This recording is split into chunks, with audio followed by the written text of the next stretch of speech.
Bismillahirrahmanirrahim. Assalamualaikum warahmatullahi wabarakatuh. Alhamdulillahirabbil alamin. Wassalatu wassalamu ala asrafil anbiya'i wal mursalin. Sayyidina wa maulana Muhammad wa ala alihi wa sahbihi ajma'in. Amma ba'du. Hukukul walidain, perbuatan tidak menyenangkan kepada orang tua. Kisah Alqomah dan kisah Juraij. Akan kita ulas dua buah kisah, yaitu kisah Alqomah dan kisah Juraij. Banyak sekali hikmah dan pelajaran yang dapat kita ambil dari dua kisah yang akan kita paparkan di sini, di mana kita bukanlah terlahir dari batu atau apapun itu, melainkan dari orang tua kita. Mau tidak mau, takdir telah berbicara bahwa kenyataannya kita terlahir ke dunia bukan juga keinginan orang tua kita, melainkan takdir dari Allah Subhanahu wa Ta'ala kepada kita. Tidak ada pilihan juga orang tua akan ini. Seandainya orang tua kita mengetahui akan seperti apa kita baik dahulu ataupun sekarang, tentunya mereka akan memilih akan ini. Takdir ini juga harus mereka hadapi dan mereka meyakininya. Inilah penerus orang tua nantinya. Akhirnya mereka membesarkan dan merawat kita dengan curahan kasih sayang yang sangat besar, melebihi kepentingan mereka berdua, dengan harapan yang sangat mulia, yaitu semoga kita bisa menjadi anak yang soleh, berbakti, dan berhasil dalam mengarungi dunia ini. Bahkan sebegitu mulia harapan mereka kepada kita, yaitu semoga kita menjadi lebih daripada orang tua kita. Dan kita harus ingat, kita juga nantinya akan menjadi orang tua seperti orang tua kita tersebut. Kisah Alqomah. Kisah Alqomah yang disarikan dari kitab Al-Kabair karya Samsuddin Abu Abdillah Az-Zahabi. Alqomah seorang sahabat yang sangat taat kepada Allah Subhanahu wa Ta'ala. Ia tidak pernah lalaikan sholat, baik fardu maupun sunnah. Amalan puasa dan sedekah tidak pernah terlewat. Namun di penghujung hayat ia susah mengucapkan kalimat syahadat. Dikisahkan saat Alqomah sakit keras, istrinya mengirim utusan kepada Rasulullah Shallallahu Alaihi Wasallam. Tujuannya memberi kabar bahwa suaminya sakit kritis dan sepertinya sedang menghadapi sakaratul maut. Begitu menerima kabar, Rasulullah Shallallahu Alaihi Wasallam langsung mengutus Ammar, Bilal, dan Su'aib untuk menjenguk Alqomah dan mengajarinya mengucapkan kalimat tauhid La ilaha illallah. Namun lisannya keluh, tidak bisa berucap. Akhirnya mereka kembali memberitahukan hal itu kepada Rasulullah Shallallahu Alaihi Wasallam. Beliau bertanya, apakah di antara kedua orang tuanya masih ada yang hidup? Disampaikan kepadanya, ada wahai Rasul, ibunya, ia sudah sangat sepuh. Rasulullah Shallallahu Alaihi Wasallam meminta, temuilah ibunya, sampaikan, jika engkau masih kuat, datanglah kepada Rasulullah Shallallahu Alaihi Wasallam. Jika tidak, diamlah di rumah dan Rasulullah Shallallahu Alaihi Wasallam yang akan menemuimu. Singkat cerita, utusan Rasulullah Shallallahu Alaihi Wasallam pun bergegas menemuinya. Setiba di hadapan ibunda Alqomah, sang utusan menyampaikan pesan tadi. Biarlah aku sendiri yang menemui Nabi Muhammad Sallallahu Alaihi Wasallam. Aku lebih berhak menemuinya, jawab ibunda Alqomah. Dengan bantuan tongkatnya, Ibunda Alqomah pun berangkat menemui Nabi Sallallahu Alaihi Wasallam. Setibanya ia mengucapkan salam dan dijawab oleh Nabi Muhammad Sallallahu Alaihi Wasallam. Kemudian baginda Nabi Muhammad Sallallahu Alaihi Wasallam bertanya, "Wahai Ibunda Alqomah, jujurlah kepadaku. Jika berbohong, wahyu Allah akan turun kepadaku. Bagaimana keadaan anakmu?" Ia menjawab, "Wahai Rasul, anakku itu rajin sholat, rajin puasa, dan banyak sedekah." "Lantas bagaimana keadaanmu kepadanya?" desak Rasulullah Shallallahu Alaihi Wasallam. "Aku tidak suka kepadanya karena ia lebih mementingkan istrinya dan durhaka kepadaku." Berarti murka sang ibu yang membuat Alqomah terhalang mengucapkan kalimat syahadat, ungkap Rasulullah Shallallahu Alaihi Wasallam.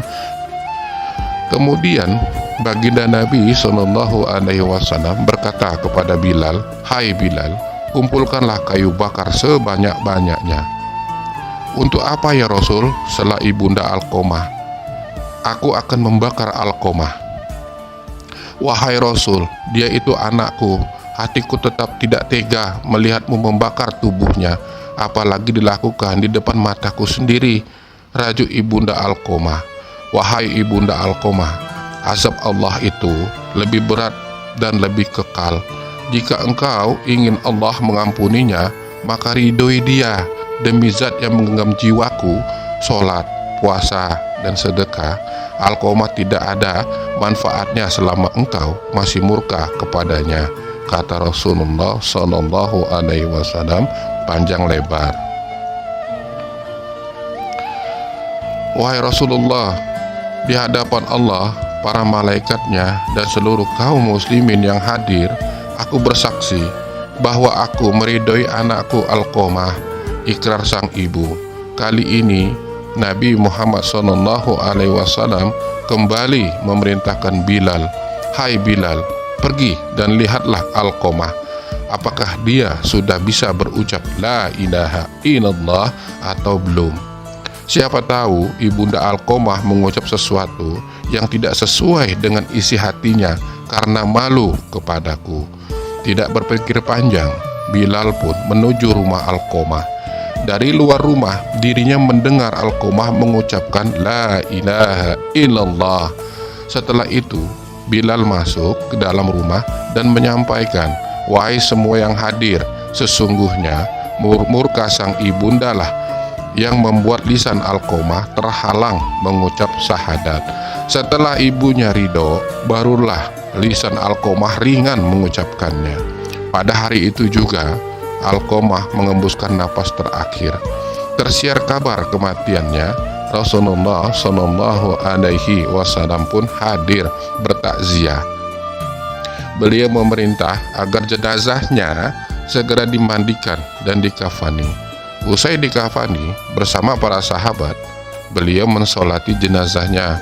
Pada saat pemakaman, baginda Nabi Muhammad Sallallahu Alaihi Wasallam berdiri di pinggir lubang kubur dan berpidato, "Wahai kaum muhajirin dan ansor, siapa saja yang mementingkan istrinya daripada ibunya, maka laknat Allah, para malaikat, dan seluruh manusia adalah untuknya. Allah tidak akan menerima kebaikan dan keadilan kecuali ia bertobat kepada Allah, memperbaiki sikapnya kepada ibu, dan berusaha mengejar ridhonya. Sesungguhnya ridho Allah berada pada ridho ibu, murka Allah juga berada pada murka ibu." Dari petikan kisah di atas dapat ditarik beberapa pelajaran.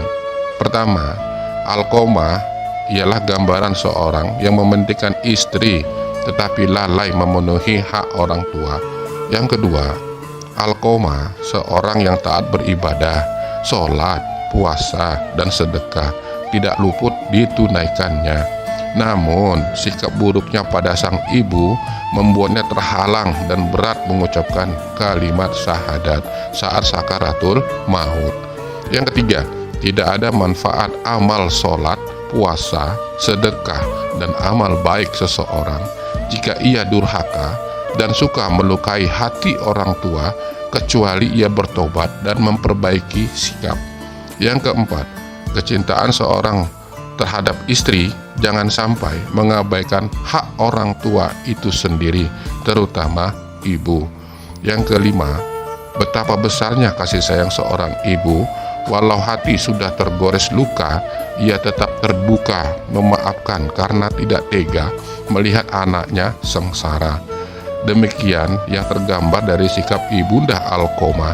Ia memilih memaafkan Alqomah daripada melihat tubuh anaknya yang hangus terbakar oleh api. Yang keenam, siksaan akhirat lebih berat dan lebih kekal dibanding siksaan dunia. Siksaan api dunia tidak seberapa dibanding siksa api neraka di akhirat. Demikian tutur pesan Nabi Muhammad Sallallahu Alaihi Wasallam.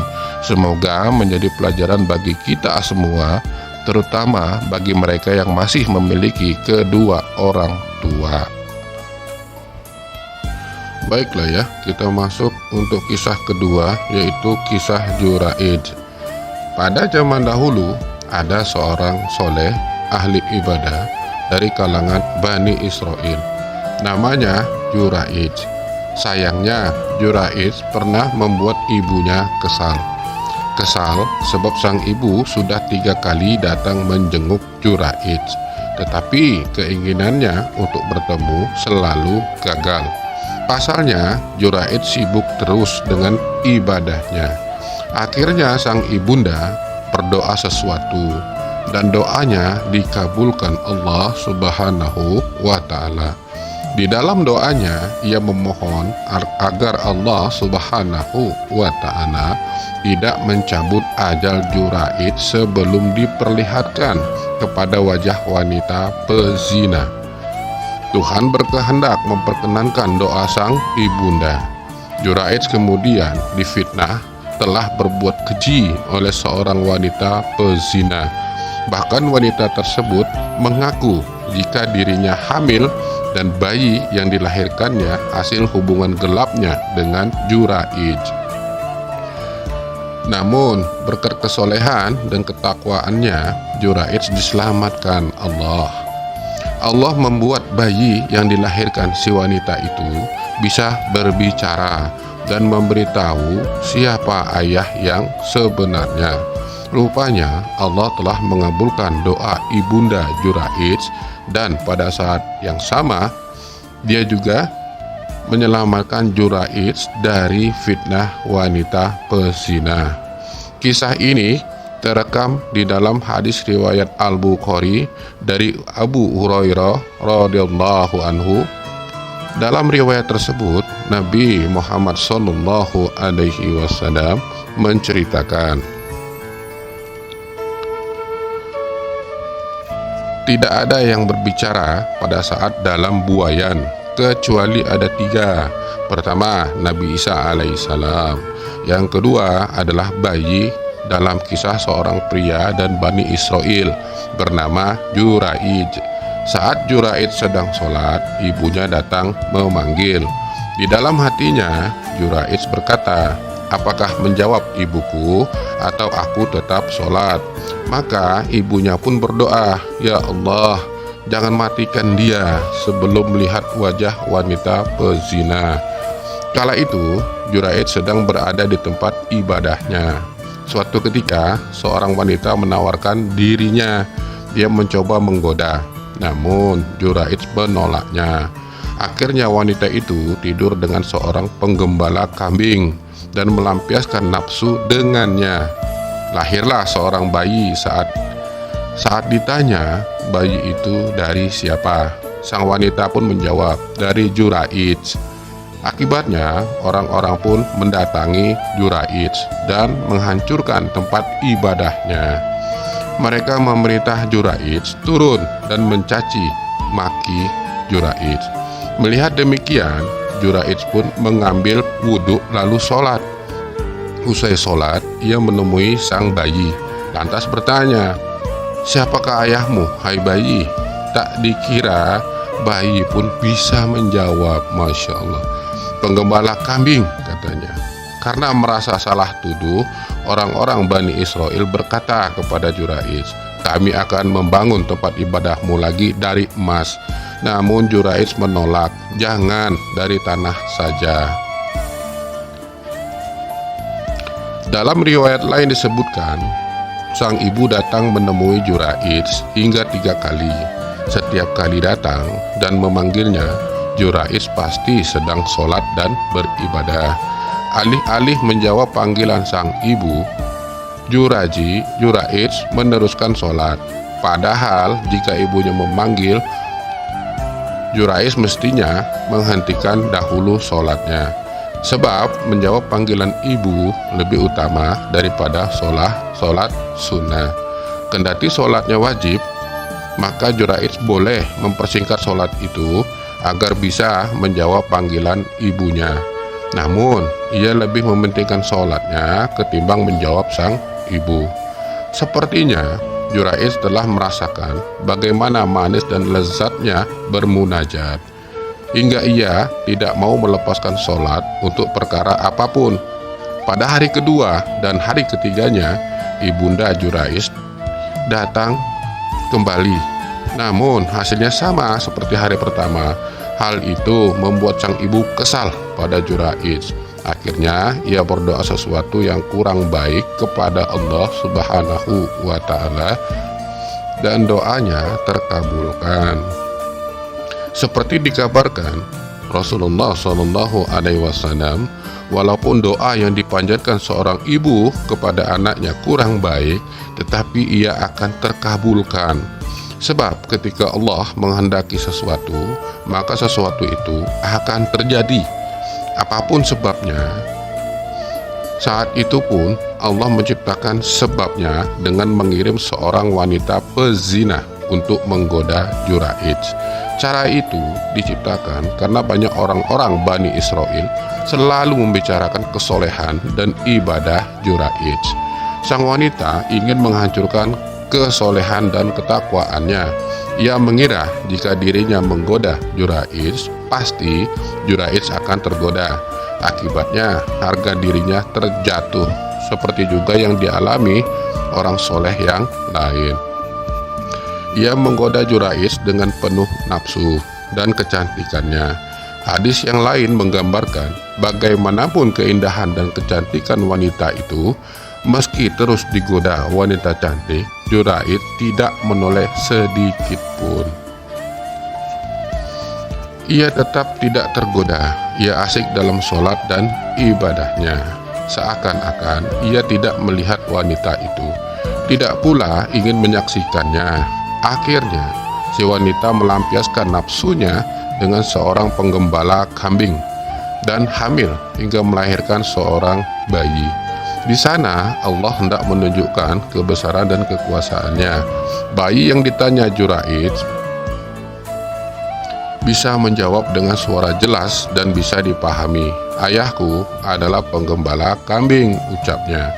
Dari jawaban itu, orang-orang pun tahu betapa besarnya kejahatan yang dilakukan sang wanita terhadap Juraiz, seorang hamba Allah yang soleh dan ahli ibadah.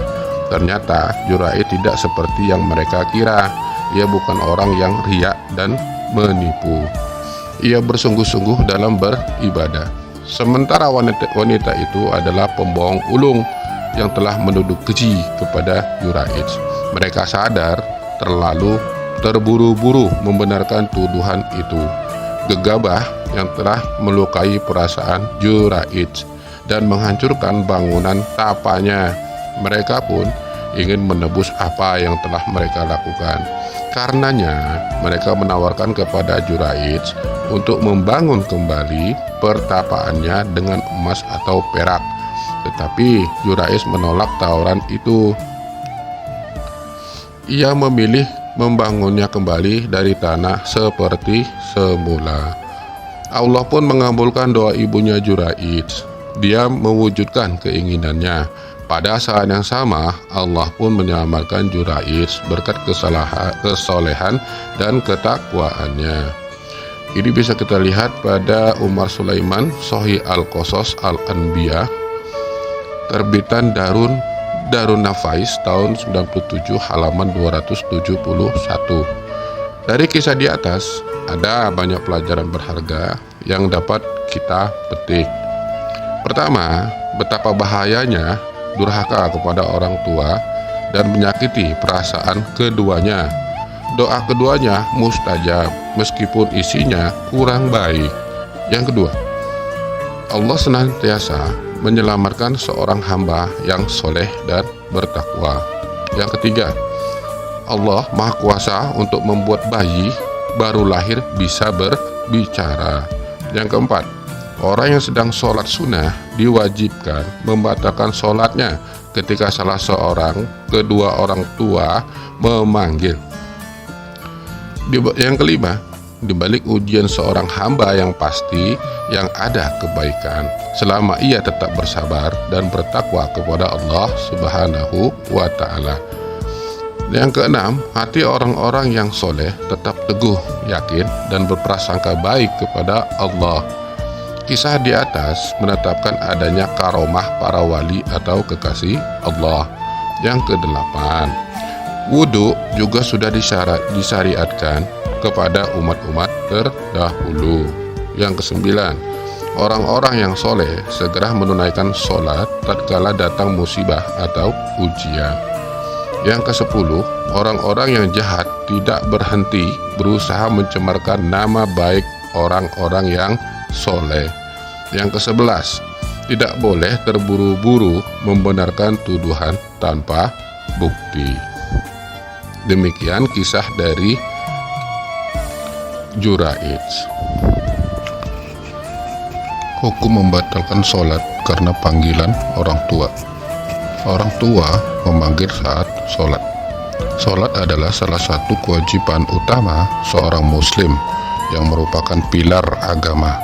Perintah sholat terdapat dalam banyak ayat Al-Quran. Salah satunya, فَإِذَا تَمَعْنَنْتُمْ فَأَقِيمُوا الصَّلَاةَ إِنَّ الصَّلَاةَ كَانَتْ عَلَى الْمُؤْمِنِينَ كِتَابًا مَوْقُوتًا. Apabila kamu telah merasa aman, laksanakanlah sholat itu dengan sempurna. Sesungguhnya sholat itu merupakan kewajiban yang waktunya telah ditentukan atas orang-orang mukmin.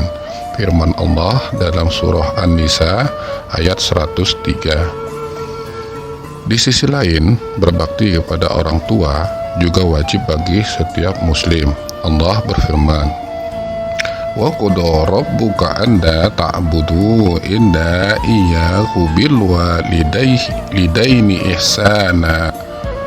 Tuhanmu telah memerintahkanmu agar jangan menyembah selain Dia dan hendaklah berbuat baik kepada ibu dan bapak.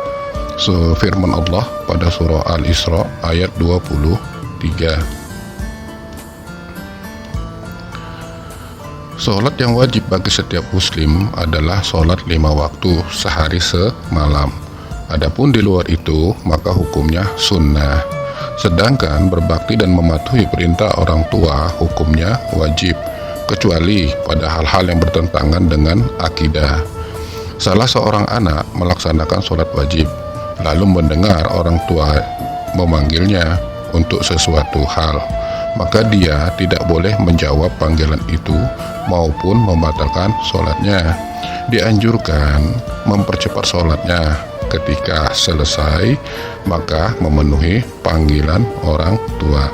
Telah diriwayatkan oleh Bukhari dari Abu Qatadah radhiyallahu anhu dari Nabi Muhammad sallallahu alaihi wasallam bersabda, Inna na'akumu fis salah uridu an atawwila fiha fa asma'u buka as-sabiyyi bi fa atajawwazu fi salati karahiyah an asukko ada ummi. Sungguh saya menunaikan sholat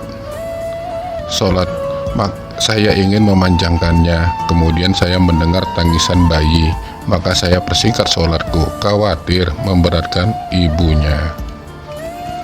Imam Al-Bajuri menjelaskan bahwa memutus atau membatalkan sholat fardu haram hukumnya. Hal ini berdasarkan firman Allah, Ya ayyuhallazina amanu ati'ullah wa ati'ur rasul wa la tubtilu a'malakum. Wahai orang-orang yang beriman, taatlah kepada Allah dan taatlah kepada Rasul, dan janganlah kamu merusakkan segala amalmu. Firman Allah dalam surah Muhammad ayat 33. Adapun jika orang tua memanggil saat seseorang anak melaksanakan sholat sunnah, maka ia boleh menjawab panggilan itu dan membatalkan sholatnya. Jika panggilan itu lebih utama untuk dijawab, maka ia lebih baik membatalkan sholatnya dan menjawab panggilan tersebut. An-Nawawi rahimakumullah mengatakan, para ulama mengatakan yang benar baginya adalah menjawabnya, karena ia dalam sholat sunnah, sementara melanjutkan sholat sunnah itu tidak diwajibkan. Sementara menjawab ibu dan berbakti kepadanya itu wajib, dan durhaka kepadanya itu haram, atau memungkinkan baginya mempersingkat sholat dan menjawabnya, kemudian kembali menunaikan sholatnya. Baiklah ya, kita akan masuk untuk ulasan definisi uququl walidain. Al-uquq atau durhaka adalah lawan kata dari albir, berbuat baik. Ibnu Al-Manzur berkata, mendurhakai bapak artinya keluar dari ketaatan kepadanya. Mendurhakai orang tua berarti memutuskan hubungan dengan mereka dan tidak menjalin kasih sayang kepada mereka. Lisanul Arab 256. Ia juga berkata, dan di dalam hadis Nabi SAW melarang mendurhakai para ibu, dan al-uquq adalah lawan dari albir. Makna asal kata al-uquq adalah as-soq, membelah, dan al-qatu, memotong atau memutuskan. Terdapat dalam Dur Mokhtar dari kitab Hanafiyah, kalau salah satu dari kedua orang tua memanggilnya dalam sholat wajib, maka tidak menjawabnya, kecuali kalau meminta pertolongan. Maksudnya meminta pertolongan dan bantuan. Syekh Ibnu Utsaimin rahimakumullah mengatakan, kedua orang tua kalau memanggil Anda, maka seharusnya menjawabnya, akan tetapi dengan syarat bukan sholat wajib. Kalau dalam sholat wajib tidak boleh menjawabnya, akan tetapi kalau sunnah boleh menjawabnya, kecuali kalau keduanya dapat memperkirakan urusannya, bahwa keduanya mengetahui Anda dan sholat dan memberi uzur kepada Anda.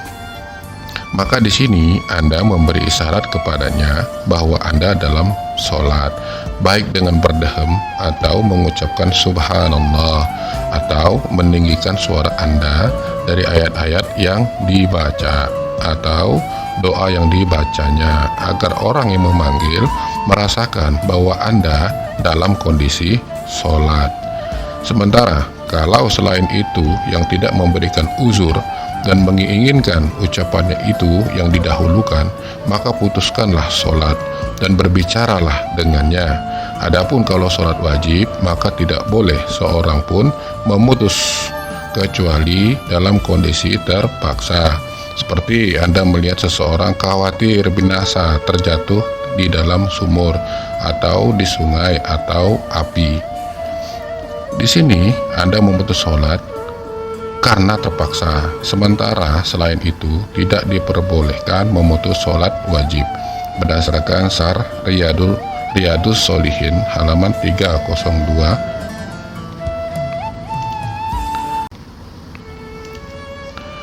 Penuturan kisah di atas menunjukkan betapa penting memperhatikan orang tua. Hanya tidak menjawab panggilan ibundanya saja sudah demikian akibatnya, apalagi dengan uququl walidain atau durhaka kepada orang tua. yang banyak menyentuh keseharian manusia. Jelas sekali, uququl walidain merupakan akhlak tercela yang berseberangan dengan jiwa Islam. Islam dengan lantang mengumandangkan birrul walidain, berbakti kepada orang tua, sebagai akhlak mulia. Islam dengan gamblang menjelaskan tentang agungnya hak kedua orang tua, kebesaran derajat dan luhurnya martabat mereka.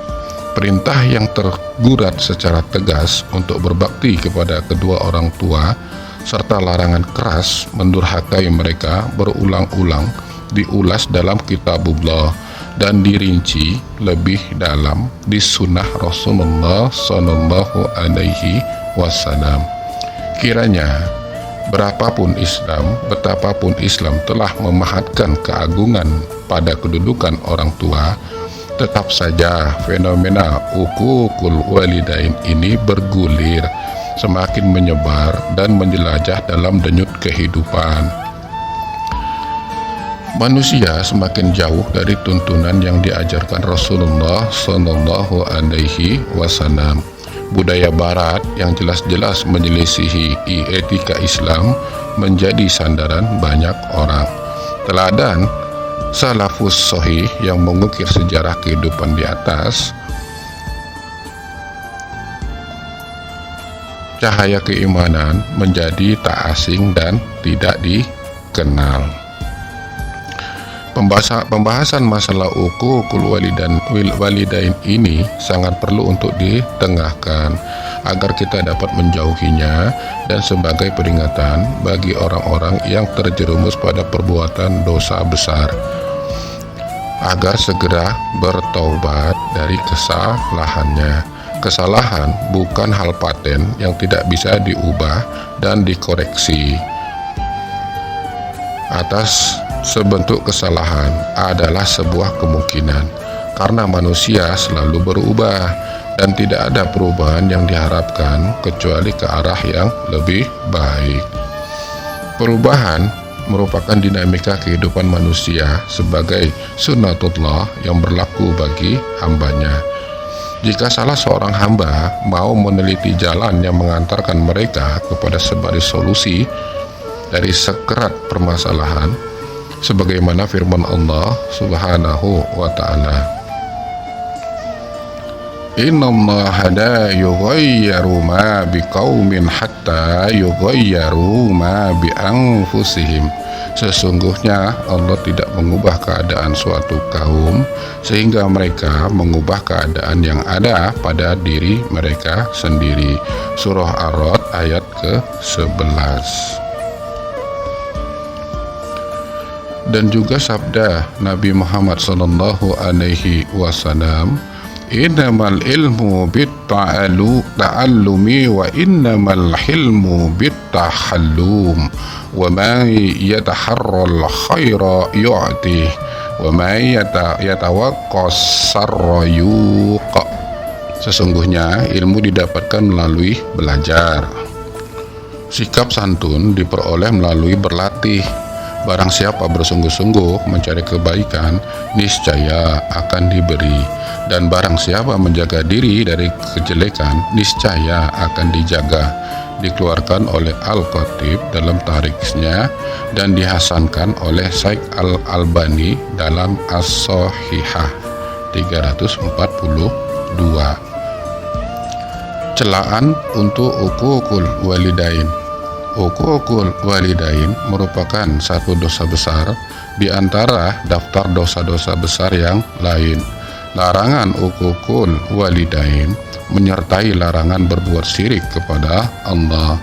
Uququl walidain dapat mengakibatkan turunnya azab bagi pelakunya di dunia dan merupakan sebab tertolaknya amalan dan salah satu sebab masuk neraka. Uququl walidain merupakan sikap pengingkaran terhadap keutamaan dan kebaikan, semacam indikasi kedunguan hati dan bentuk kebodohan perilaku serta gejala kekerdilan jiwa.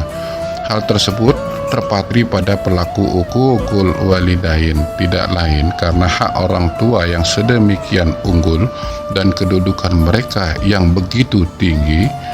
Berbuat baik kepada keduanya merupakan amalan yang bisa mendekatkan diri kepada Allah Subhanahu wa Ta'ala.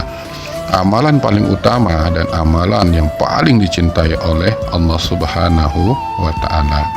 Perintah birrul walidain, berbuat baik kepada orang tua, menyertai perintah untuk bertauhid kepada Allah dan merupakan sebab masuknya seseorang ke surga.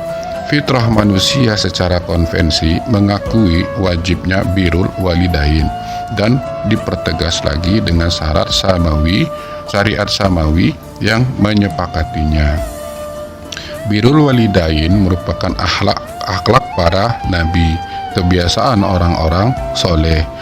Salah satu sebab bertambahnya umur, keluasan rezeki, terbebas dari kesusahan, terkabulnya doa, kebaikan hidup, serta sebab bagi baiknya seorang anak dan kesolehannya. Birrul walidain merupakan pembuktian atas benarnya keimanan seseorang, kemuliaan jiwa, dan kesempurnaan loyalitas. Di dalam Al-Quran banyak disebut tentang hak-hak orang tua dan perintah untuk berbakti kepada keduanya, serta melarang mendurhakai mereka. Allah Subhanahu wa Ta'ala telah menempatkan hak orang tua setelah haknya dalam banyak ayat. Firman Allah, wa'budullaha wa la tusriku bih syai'an wa bil walidaini ihsana. Dan sembahlah Allah dan janganlah kamu mempersekutukannya dengan sesuatu apapun, dan berbuat baiklah kepada ibu dan bapak. Firman Allah pada surah An-Nisa ayat 36. Qul ta'alau atslu ma harram rabbukum alaikum alla tusriku bih syai'an wa bil walidaini ihsana. Katakanlah, marilah kubacakan apa yang diharamkan atas kamu oleh Rabbmu, yaitu janganlah kamu mempersekutukan sesuatu dengan Dia, dan berbuat baiklah kepada kedua orang tua. Firman Allah pada surah Al-An'am ayat 151. Dan Rabbmu telah memerintahkan supaya kamu jangan menyembah selain Allah, dan hendaklah kamu berbuat baik kepada ibu dan bapakmu dengan sebaik-baiknya. Jika salah seorang di antara keduanya atau kedua-duanya sampai berumur lanjut dalam pemeliharaanmu, maka janganlah sekali-kali kamu mengatakan dan janganlah kamu membentak mereka, dan ucapkanlah kepada mereka perkataan yang mulia. Rendahkanlah dirimu terhadap mereka berdua dengan penuh kesayangan, dan ucapkanlah, wahai Tuhanku, kasihanilah mereka keduanya, sebagaimana mereka berdua telah mendidik aku sewaktu kecil. Surah Al-Isra ayat 23 dan 24. Rasulullah Shallallahu Alaihi Wasallam pun telah menjelaskan perintah birrul walidain secara gamblang dan melarang mendurhakai mereka dalam banyak hadis. Di antaranya adalah riwayat Ibnu Mas'ud radhiyallahu anhu. Ia berkata, aku bertanya kepada Rasulullah, amalan apakah yang paling dicintai Allah Subhanahu wa Ta'ala? Beliau menjawab, sholat pada waktunya. Aku bertanya, kemudian apa lagi? Beliau menjawab, berbakti kepada kedua orang tua. Aku bertanya, kemudian apa lagi? Beliau menjawab, jihad fisabilillah. Al-Bukhari 527 dan Muslim 85. Dan juga riwayat lain dari sahabat Abdullah bin Al-As radhiyallahu anhu dari Nabi sallallahu alaihi wasallam, beliau bersabda, al-kabair israku billah wa uququl walidain wa qatlun nafsi wal yaminul ghamus. Dosa-dosa besar diantaranya adalah berbuat syirik kepada Allah, durhaka kepada orang tua, membunuh jiwa, dan sumpah palsu. Hadis Al-Bukhari nomor hadis 6675. Jenis-jenis uququl walidain. Uququl walidain memiliki banyak bentuk dan beragam jenisnya. Antara lain, pertama, membuat keduanya menangis, baik dengan perbuatan ataupun ucapan. Yang kedua, menghardik keduanya dengan menyemburkan kata keras dan kasar, berseru dan berkeluh kesah saat diperintah keduanya. Allah Subhanahu wa Ta'ala berfirman, maka jangan sekali-kali kamu mengatakan kepada keduanya perkataan berdasarkan firman Allah Surah Al-Isra ayat 23. Yang ketiga, bermuka masam dan mengerutkan kening di hadapan mereka. Yang keempat, memandang dengan pandangan marah dan merendahkan, memalingkan muka, memotong pembicaraan, mendustai, serta membantah ketika mereka berbicara. Yang kelima, tidak membantu pekerjaan rumah orang tua, bahkan memerintah mereka seperti layaknya pembantu, seperti memerintah ibu menyapu rumah, mencuci baju, ataupun menyiapkan makanan. Perilaku seperti ini tidak boleh dilakukan, terutama jika sang ibu telah lemah dan sakit. Adapun jika sang ibu melakukannya dengan senang hati, bukan karena perintah kita, maka hal ini boleh saja dengan rasa terima kasih kepadanya dan tetap mendoakannya. Yang keenam, mengkritik makanan buatan ibu. Dalam hal ini ada dua larangan. Pertama, larangan mencela makanan, karena Rasulullah SAW tidak pernah mencela makanan sedikit pun. Jika beliau suka, beliau makan, dan jika beliau tidak suka, beliau tidak memakannya. Kedua, kritikan terhadap masakan ibu menunjukkan minimnya adab anak kepada ibu. Yang ketujuh, tidak menganggap dan tidak menghargai pendapat mereka. Yang kedelapan, tidak minta izin saat masuk menemui mereka. Yang kesembilan, memancing masalah di depan mereka dan menjauhkannya dalam lubang kesulitan. Yang kesepuluh, memercikkan caci maki, laknat, dan celaan terhadap orang tua di hadapan orang banyak. Yang kesebelas, membeberkan aib dan mencemarkan nama baik mereka dengan cara melakukan perbuatan hina yang menghilangkan kemuliaan dan kewibawaan. Yang ke-12, membawa kemungkaran ke rumah dan melakukannya di hadapan mereka. Yang ke-13, membebani mereka dengan segunung permintaan. 14, mendahulukan ketaatan kepada istri daripada ketaatan kepada orang tua untuk laki-laki. Adapun wanita yang telah bersuami, maka ketaatan kepada suami wajib diutamakan daripada ketaatan kepada orang tua. Meninggalkan mereka, nomor 15, meninggalkan mereka di saat mereka membutuhkannya, misalnya dengan menitipkan di panti jompo. Yang ke-16, berlepas diri dari mereka, merasa malu jika menyebut dan menisbatkan diri kepada mereka. Ke-17, menganiaya, memukul, mendiamkan, dan menasihati mereka dengan cara yang tidak baik ketika mereka terlihat dalam kemaksiatan. Yang ke-18, bakhil, kikir, mengungkit-ungkit, dan menghitung-hitung pemberian dan bantuan yang diberikan kepada mereka. Yang ke-19, mencuri harta orang tua.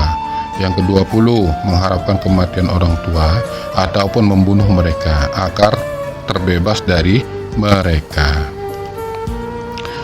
Sebab-sebab uququl walidain. Yang pertama, ketidaktahuan akan adanya azab bagi orang yang melakukan dosa tersebut, serta ketidaktahuan akan adanya pahala bagi mereka yang berbakti kepada orang tua. Yang kedua, pendidikan yang buruk. Orang tua tidak mendidik anak di garis ketakwaan, kebaikan, menyambung tali silaturahmi, serta jalan-jalan keluhuran, sehingga menggiring anak kepada uququl walidain.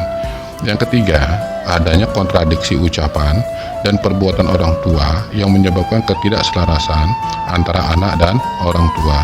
Orang tua memerintah anak dengan suatu perintah, sementara mereka sendiri tidak melaksanakan perintah tersebut atau bahkan melakukan hal yang bertentangan. Yang keempat, perlakuan buruk orang tua terhadap anak. Yang kelima, kedurhakaan orang tua kepada orang tua mereka sendiri. Ini adalah faktor penyebab yang paling banyak terjadi. Jika seseorang mendurhakai orang tuanya, maka ia akan dibalas dengan kedurhakaan anaknya kepada dirinya. Karena dua alasan. Pertama, karena anaknya mencontoh perbuatan tersebut. Yang kedua, balasan suatu perbuatan adalah sebanding dengan perbuatan tersebut. Yang keenam, minimnya ketakwaan orang tua saat terjadi perceraian. Tidak selamanya konflik rumah tangga dapat diselesaikan dengan baik. Tidak jarang sebuah konflik berakhir dengan perceraian. Terkadang pula perceraian tersebut berlangsung dengan cara-cara yang tidak baik. Tatkala anak-anak berada bersama ibu, sang ibu membeberkan aib kepada sang aib ayah kepada anak-anaknya dan menghasut mereka untuk menjauhi dan mendiamkan sang ayah. Demikian halnya yang dilakukan oleh sang ayah ketika anak-anak mengunjunginya. Disadari atau tidak, hal ini akan mendorong anak untuk mendurhakai keduanya. Yang ketujuh, mengutamakan kesenangan hidup pribadi daripada berbakti kepada orang tua. Sebagian manusia yang memiliki orang tua berusia lanjut dan sakit-sakitan menginginkan segera terbebas dari keduanya, baik dengan cara mengirim keduanya ke panti jompo ataupun dengan mencari tempat tinggal jauh dari mereka demi kesenangan hidup pribadi. Padahal tidaklah mereka akan merasakan sebersih ketenangan dan secuil kebahagiaan hidup kecuali dengan senantiasa menyertai, menemani orang tua dan berbuat baik kepada mereka. Yang kedelapan, minimnya motivasi orang tua dalam membimbing anak-anak untuk berbakti.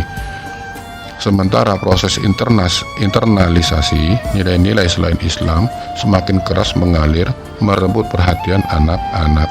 Sedangkan penanaman prinsip pada diri anak-anak harus dilakukan sedini mungkin. Seorang anak jika tidak mendapatkan bimbingan dan arahan akan cenderung menyimpang dan meremehkan masalah birrul walidain. 9. Akhlak istri yang buruk. Seorang istri yang berakhlak buruk cenderung menghalangi suaminya ketika sang suami hendak berbuat baik kepada orang tua dan berusaha menghasut sang suami untuk mengeluarkan mereka dari rumah agar dia merasa lebih leluasa. Yang ke-10, minimnya kepekaan anak terhadap musibah yang menimpa orang tua. Dari ulasan di atas dapatlah kita ketahui bahwa uququl walidain adalah perbuatan tercela yang tidak layak dilakukan oleh pribadi yang mendapat petunjuk, yang memiliki akal, ketakwaan, serta kesolehan. Perbuatan tercela ini tidaklah terlahir kecuali dari pribadi yang buta akan agung dan luhurnya kedudukan orang tua, akan gemilangnya derajat dan martabat sepasang ayah dan ibu. Tidaklah kita membayangkan betapa besar pahala yang Allah janjikan bagi orang yang memuliakan kedua orang tuanya dan betapa keras ancaman siksa bagi mereka yang mendurhakai keduanya. Oleh sebab itu, jawaban dari permasalahan ini tidak lain adalah kembali kepada ajaran din Islam secara kafah, mempelajarinya dengan segenap kesungguhan untuk kemudian direalisasikan dalam kehidupan sehari-hari sebagai bentuk pengabdian dan semata-mata karena berharap balasan di sisi Allah Subhanahu wa Ta'ala dan takut ancaman siksaannya yang keras dan pedih. Dan hendaklah kita mencontoh akhlak salafus sahih, generasi terbaik umat ini. Semoga Allah menjadikan kita termasuk di dalam golongan hambanya yang masuk ke dalam Islam secara kafah dan mengamalkannya dengan sebenar-benar pengalaman. Salawat serta salam semoga senantiasa tercurah atas diri Rasulullah SAW, keluarga serta para sahabat beliau. Semoga kisah yang telah dipaparkan menjadi pelajaran bagi kita semua, terutama bagi mereka yang masih memiliki kedua orang tua. Ingatlah, siapapun Anda sekarang ini adalah berkat adanya kasih sayang orang tua yang telah membesarkan kita. Tidak ada harapan dan pinta apapun dari orang tua kecuali untuk anaknya menjadi orang yang soleh, berbakti, dan berhasil dalam mengarungi dunia ini. Terkadang orang tua kita melakukan hal yang tidak sesuai dengan kemauan kita. Namun perlu diingat, pada dasarnya orang tua itu baik dalam memperlakukan siapapun anaknya. Namun kita juga harus tahu bahwa semua itu dikarenakan kita juga yang mungkin membuat mereka begitu. Untuk itu, cobalah menyadari akan kesalahan kita selama ini dan bertahanlah untuk tetap sabar dan patuh sampai kapanpun. Walau bagaimanapun, orang tua kita jauh memiliki pengalaman hidup daripada kita. Sepintar apapun kita, tetap orang tua kita yang lebih tahu mengenai hidup ini. Tetaplah sabar, insya Allah orang tua akan memahami perubahan pada diri kita selanjutnya.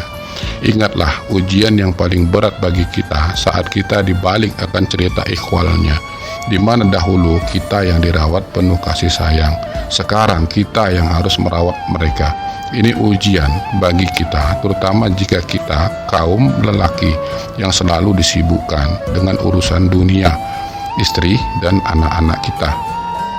Ingatlah kita lelaki yang menjadi raja di kerajaan rumah tangga kita. Bagaimanapun dan tindakan terbaik apa yang akan kita berikan kepada mereka. Jika kita berhasil menjalani keterbalikan ini, insya Allah berkah dan ahli surga menanti kita. Amin. Demikianlah kisah uququl walidain ini disampaikan. Lebih kurang mohon maaf yang sebesar-besarnya.